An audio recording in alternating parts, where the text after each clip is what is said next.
Hello বন্ধুরা, আসসালামু আলাইকুম।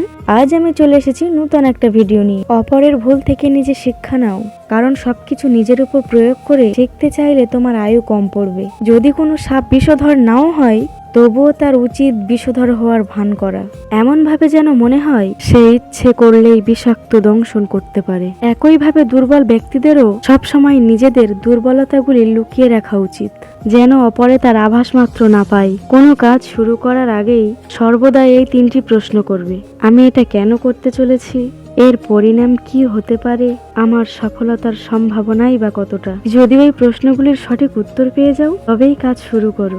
একবার কোনো কাজ শুরু করার পর আর অসফল হওয়ার ভয় রাখবে না এবং কাজ ছাড়বে না। যারা নিষ্ঠার সাথে কাজ করে তারাই সবচেয়ে সুখী। সবচেয়ে বড় গুরুমন্ত্র হলো কখনো কোনো গোপন বিষয় অপরকে জানাবে না, এটা তোমাকে ধ্বংস করে দেবে। কোনো কাজ কালের জন্য ফেলে রাখা উচিত নয়। পরের মুহূর্তে কি ঘটতে চলেছে তা কে বলতে পারে? যা ঘটে গেছে তা ঘটে গেছে। যে সময় অতীত হয়ে গেছে সেটা নিয়ে ভেবে অনুশোচনা করে সময় নষ্ট করা অর্থহীন। যদি তোমার দ্বারা কোনো ত্রুটি হয়ে থাকে, তবে তা থেকে শিক্ষা নিয়ে বর্তমানকে শ্রেষ্ঠ করার চেষ্টা করা উচিত, যাতে ভবিষ্যৎকে সুরক্ষিত রাখা যায়। ভয়কে কেবল ততক্ষণ ভয় করো যতক্ষণ সেটা তোমার থেকে দূরে আছে। সরাসরি চোখের দিকে তাকিয়ে কেউ মিথ্যা বলতে পারে না, মিথ্যা বলতে হয় অন্যদিকে তাকিয়ে। বাঙালি 100 ভাগ সৎ হবে এমন আশা করা অন্যায়। 50 ভাগ সৎ হলেই বাঙালিকে পুরস্কার দেওয়া উচিত। যতদিন মানুষ অসৎ থাকে ততদিন তার কোনো শত্রু থাকে না, কিন্তু যেই সে সৎ হয়ে ওঠে তখন তার শত্রুর অভাব থাকে না।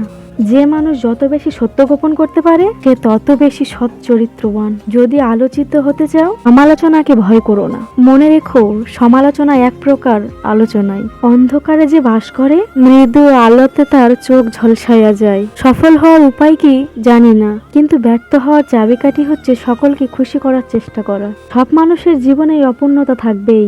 অতি পরিপূর্ণ যে মানুষ, তাকে জিজ্ঞেস করলেই সেও অতি দুঃখের সঙ্গে তার অপূর্ণতার কথা বলবে। অপূর্ণতা থাকে না শুধু বড় বড় সাধক ও মহাপুরুষদের। বেশি যারা ভাবে তারা জীবনকে উপভোগ করতে পারে না।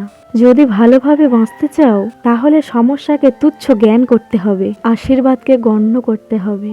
জীবনে দুটি দুঃখ আছে, একটি হলো তোমার ইচ্ছে অপূর্ণ থাকা, অন্যটি হলো ইচ্ছে পূরণ হলে আরো একটির প্রত্যাশা করা। জীবনে সব থেকে ভালো বন্ধু হলো আয়না, কারণ আমি যখন কাঁদি সে হাসে না। নিজেকে নিয়ন্ত্রণ করো, তারপর অন্যকে অনুশাসন করো। নিজে নিয়ন্ত্রণ হলে অন্য কেউ নিয়ন্ত্রণ করতে পারবে। নিজেকে নিয়ন্ত্রণ করাই কঠিন। কাউকে কটু কথা বলবে না, কারণ সেও কটু কথার প্রতি উত্তর দিতে পারে। উত্তপ্ত বাক্য বিনিময় তোমার জন্য কষ্টদায়ক হবে। দণ্ডের প্রতিদণ্ড তোমাকে স্পর্শ করবে। সবাই তোমাকে কষ্ট দেবে, তোমাকে এমন একজনকে খুঁজে নিতে হবে যার দেওয়া কষ্ট তুমি সহ্য করতে পারবে।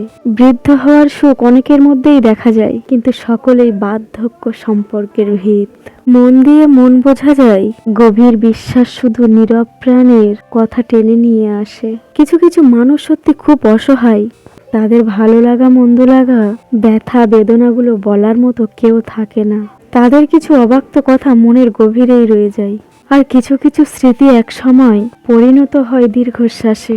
জীবনকে এক পেয়ালা চায়ের সাথে তুলনা করা যেতে পারে। যতই তৃপ্তি সহকারে আমরা তা পান করি, তত দ্রুত তলার দিকে অগ্রসর হতে থাকি।